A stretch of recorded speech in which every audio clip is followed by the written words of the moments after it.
Hey, welcome to another edition of Breaking Protocol from the Razzle Dazzle Show, our ongoing miniseries where we break down key updates and design questions straight from the development of Shade Protocol. These episodes are built around the game's community engagement series Devs Ask You, or DAUs, where Kendall and the team not only show us changing, but invite fans to shape the journey with them. Once whimsical, once united, eventually torn apart by war. Cute, tragic, a little unhinged, and very recruitable. Today's episode introduces two Snacklets with hearts larger than their metal frames, Maggie and Opie. Opposing ideals, clashing loyalties, but both driven by hope. Be sure to follow us and Little Legendary on our socials and YouTube channel, and be sure to join the Shade Protocol Discord server to follow new DAUs, vote in polls, and share your voice directly with the dev team. Links to everything will be in the description down below, and with all that being said, it's Razzle Dazzle time! Let's talk about Maggie. She is aware of the decisions she is making, so she wants, as you said, she wants unity and decides to follow or sides with the air quotes villains of our story. I want to ask, is this like a loyalty type of thing? Because this faction of Snacklets were already within the Xaviors ranks, or a belief in order over like the rebellion? You know what I mean? I think like because Maggie will clearly seem very pragmatic in that approach, you will quickly learn two things about the world. That we're the Maverick. I always say that. I don't like to compare myself to Mega Man because people obsess over that, but we are the Maverick, right? We're the bad guys in the story. We are, right? In a world where we are hunted, we are the bad ones. So if the world is always agreeing with us, then we wouldn't be the bad ones, right? So in order to set the world up correctly, everyone has to think we're the bad ones. That includes the Snacklets, right? We are the bad ones in the eyes of replicas. Yeah, in the eyes of history, we're the bad ones, right? We are defending humans that need to go, right? I would love to go deeper in that, but I know that's going to be a whole rabbit hole. But yeah, continue. Sorry. Yeah, exactly. So you end up with Maggie that, of course, it's smart enough to see through a lot of the veil, but also understands that our survival depends on our obedience and servitude, and performing our function. We have to perform our function. If we don't, if we are not needed, if the Saviors are able to do what they do to humans, what will they do to us? So it's a little bit of indented, but a little bit of she truly believing that the best path forward, regardless if it's right or wrong, that's not her purpose at all, right? She's a lot more capable and more, focused on her goal of unifying the Snacklets. That she will do what needs to be done, versus Opie couldn't possibly tolerate that. Like, he lives in a completely different universe in his mind, and he will only do what he considers right, regardless of the consequences, right? So he is the true deluded hero, versus she is the the aware person that just can't walk away from the consequences of her actions. So, but she is a very manipulative little brat. Like, she won't like. My God. She's not like she's just in the situation where she has no advantages. I think that's part of her charm, right? That she is that tiny and is at the same time not useless. She's found a way to be important and to be relevant and to be like in her faction, like incredibly important in a way. Like, she is kind of like, that's why Opie kind of sees her, and she's kind of like a princess, right? In a way, she's kind of like an important figure. But then, from there, many events will turn everything on its head, and we will get to meet a different side of her. That doesn't mean she's like gonna be on our side. Yeah. Don't necessarily think that. But I could at least tell you that Maggie's not a boss. Like, we're not we're not killing Maggie. But there is definitely more of a story element to our involvement with both factions, and Maggie's not just gonna be like, oh, okay, well, I guess you guys are not that bad, so whatever. No, she's definitely gonna be at odds with our goal at all times. Every time we move forward, her world's moving backwards.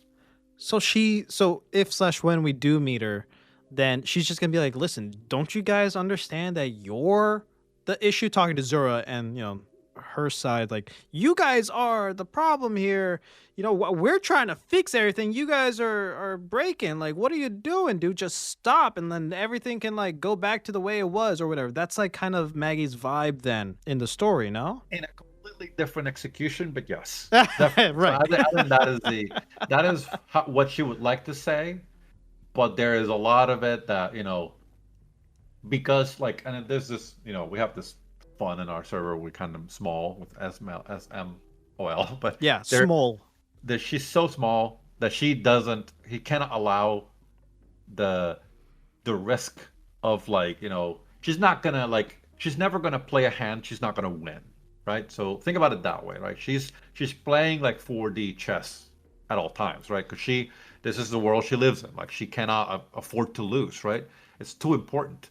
So she's not gonna like try to like diplomacy is not gonna work, right? She knows that there's like um, a lot of what the world has become that requires. I'm gonna use the word manipulation. Like, Sure, somebody's sure. has to move the strings, right? So she's saying like, maybe I could do it, right? And she's gonna try to like move the strings around to try to get what she wants. So our goal as players is to try our best to help her where we can, and also not fall into her traps, right? Because Okay. she's definitely gonna try her best to like use us for That's literally fun. what I was just thinking. I was just about to say, like, okay, so we're gonna walk into a room, walk into like an actual trap. She's gonna be like, "This is the only way, man. Bye bye." She presses a button. We get, the floor opens up, and then we just see like the giant wolf boss, and she's like, "Hey, man, this is the only way," or It could something. be that, or it could be like, I don't think like Maggie's the kind of character that she would like. She's not the kind of character that she would like kidnap somebody, for Sure. example. But she like, for example, she might fake that she kidnaps someone, right? Because like Yeah. I said, she's really, really smart, but she's still like, she's not a genius, right? She's really, really smart for a smacklet. So maybe she'll pretend like, oh, Huh. I kidnap like someone, and then you'll believe it if you fall for it, right? She's trying to get information out of you, or trying to get you to do something, or whatnot. Or she'll like use her cuteness to like make you like say, don't go this way, right?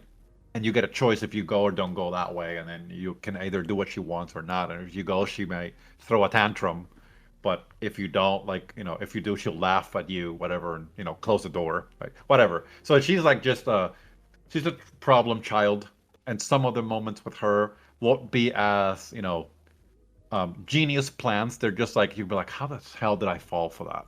But you're gonna fall for it. I assure you, we're gonna make you fall for some of it. So she's just trying her best. She's trying her best, and we will definitely make her get away with enough that you will feel like, okay, she's outplayed me enough.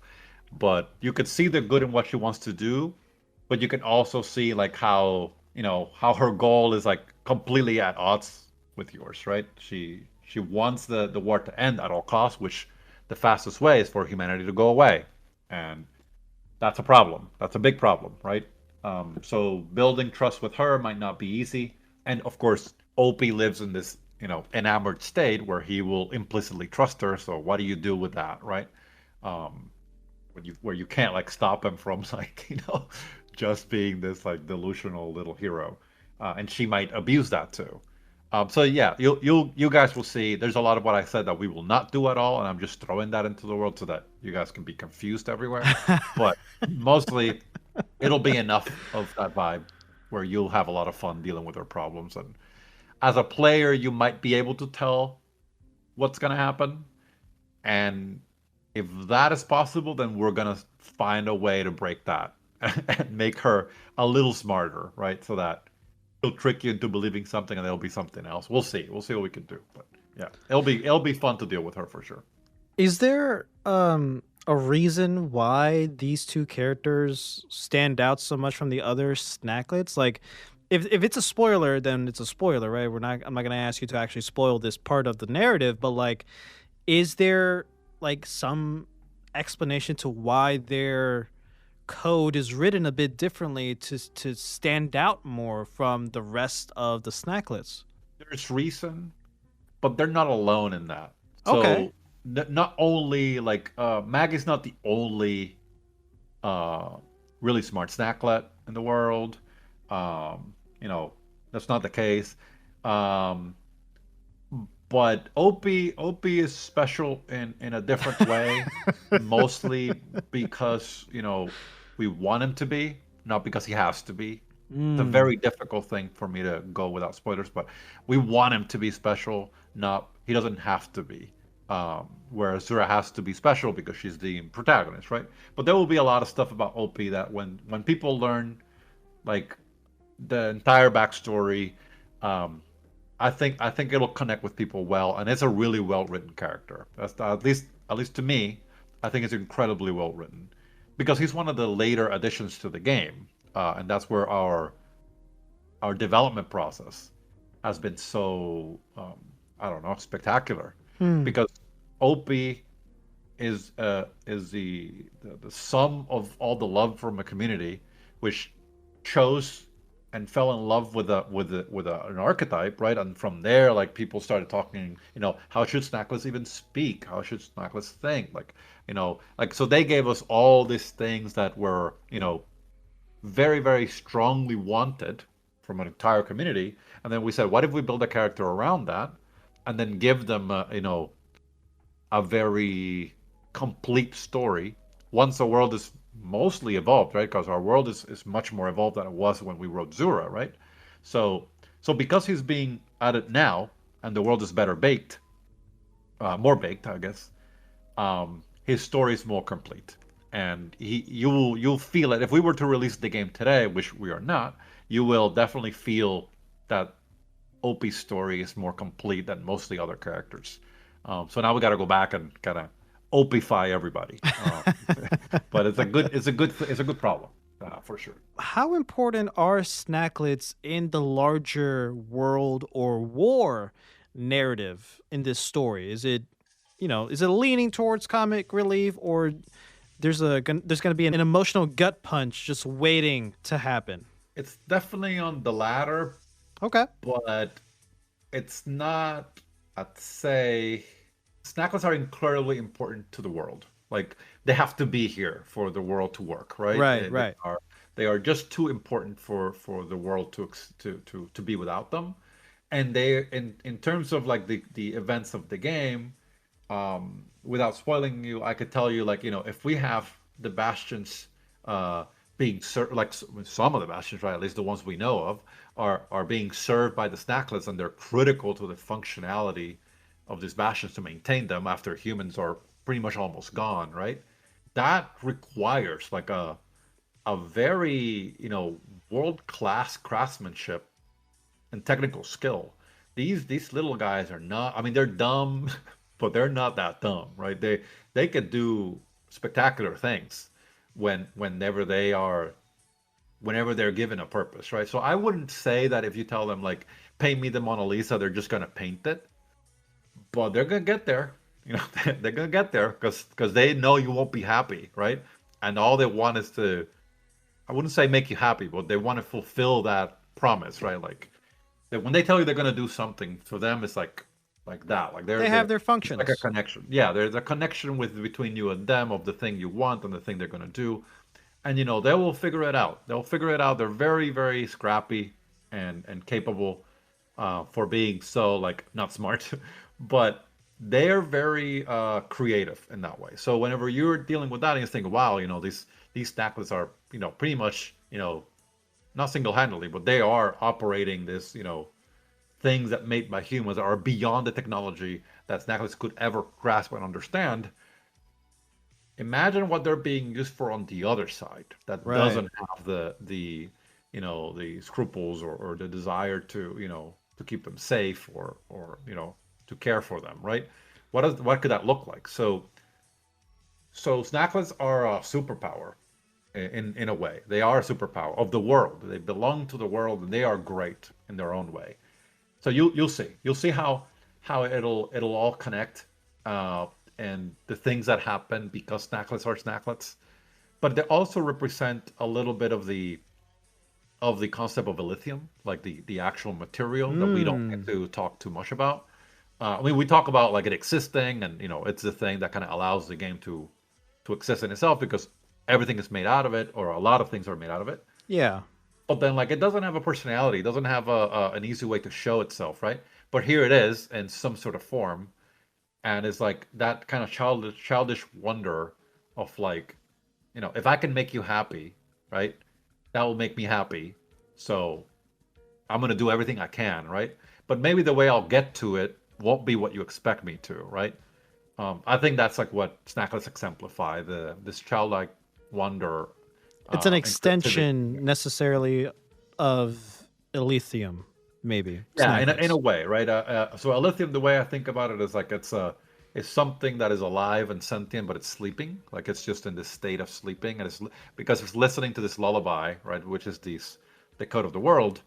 And then whenever you take a piece of it, right, out of like the entire, everything that is a formation of a lithium, you take a little piece of it out, you're singling it out, and then you put it into, the core of a replica, then you're giving it you're waking that up, right? And that thing is Zura. That thing is like Claire. That thing is a thing, right? It becomes one being. Snacklets are little bits of that, right? But they don't have any. Nobody made them with any purpose. They just made them to be, or they made themselves to be. We don't know, right? The lithium has many secrets that we will not spoil just yet. But the most primal, we'll call it primal, snacklets are incredibly, kind of, like I said before, Princess Mononoke spirit kind of stuff. They are Right. just the cutest, most dumb thing They're you'll ever vibing. see. Yeah, they're just They're vibing. vibing. They're just vibing, but if you point at something and they look at the thing and they understand that you want to move it, they're gonna move it. And then when they're done, they're gonna come to you and they're gonna like dance around you, be like, "I moved it. Did you like it? Where do you want me to put it next?" Like they don't understand that you just wanted to walk through. What they understand is that you wanted them to move it, and they're like, "Can I move it again? If I do it again, are you gonna be happy?" So they just cannot possibly stop wanting to make you happy in a way. Like it's not really your happiness; it's the purpose, right? So we'll see more about that. I think that's enough for their purpose, but you'll see what that means soon enough for sure.